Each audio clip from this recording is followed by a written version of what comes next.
Pertama-tama kami melakukan diskusi kelompok melalui aplikasi Zoom.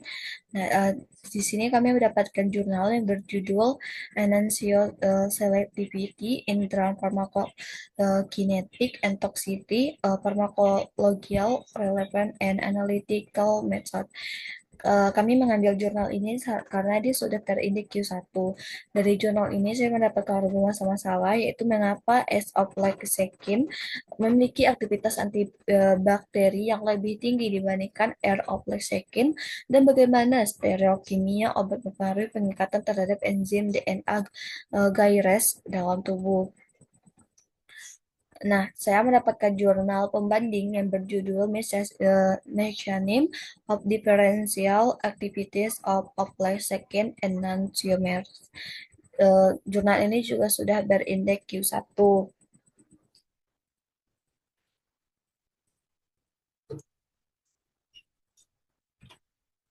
Nah, di sini ada struktur kimianya dari ofloxacinnya, dan di sini mengatakan bahwa aktivitas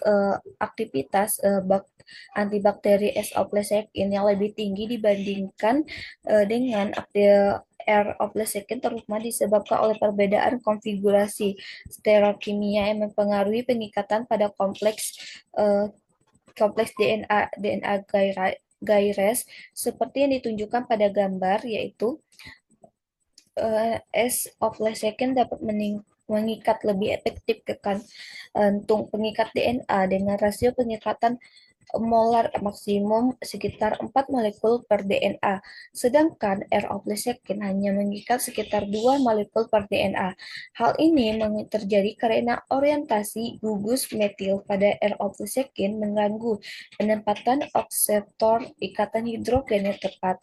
Akibatnya, S-ofloxacin menstabilkan kompleks enzim DNA lebih efisien dan menghasilkan aktivitas antibakteri yang lebih kuat.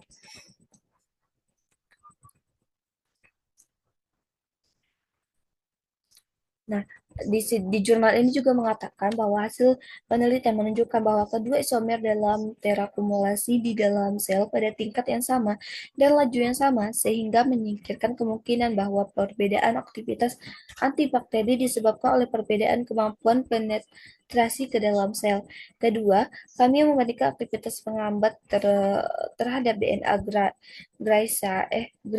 Griras E. coli nilai IC50 untuk enzim tersebut ditemukan berkolerasi baik dengan potensi antibakteri isomer, menunjukkan bahwa perbedaan aktivitas antibakteri isomer disebabkan oleh perbedaan aktivitas penghambat terhadap enzim target.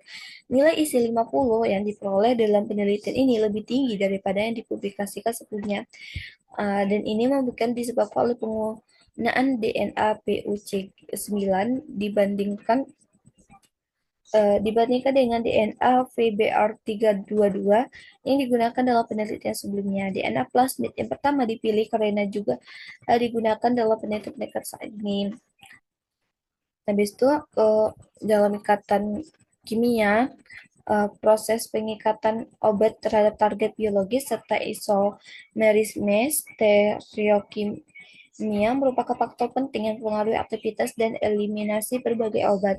Interaksi antara molekul obat dan target seperti enzim DNA gyrase ditentukan oleh kekuatan serta orientasi ikatan yang terbentuk pada situs pengikatan. Perbedaan konfigurasi stereokimia antara S-ofloxacin dan R-ofloxacin menunjukkan pengaruh yang signifikan terhadap kemampuan pengikatan obat dengan kompleks DNA gyrase. Orientasi molekul S-ofloxacin menunjukkan interaksi yang lebih optimal pada kantong pengikatan DNA, sedangkan konfigurasi R-ofloxacin menimbulkan hambatan sterik yang membatasi efisien pengikatan. Perbedaan ini berkontribusi terhadap variasi aktivitas antibakteri serta dapat memengaruhi proses metabolisme dan eliminasi obat di dalam tubuh. Nah, kesimpulan berdasarkan jurnal ini ya, berdasarkan jurnal ini dapat disimpulkan bahwa perbedaan aktivitas antibakteri antara S-ofloxacin dan R-ofloxacin dipengaruhi oleh konfigurasi stereokimianya molekulnya. S-ofloxacin memiliki orientasi gugus yang lebih sesuai dengan situs pegatan pada kompleks DNA gyrase eh, sehingga mampu berikatan lebih kuat dan menstabilkan kompleks enzim DNA secara lebih efektif. Hal ini menyebabkan penghambatan replikasi DNA bakteri menjadi lebih optimal dan menghasilkan aktivitas antibakteri yang lebih tinggi dibandingkan R. oblesacin. Sehingga konfigurasi R. oblesacin menimbulkan hambatan sterik yang mengganggu pembentukan ikatan hidrogen sehingga efisiensi pengikatannya menjadi lebih rendah.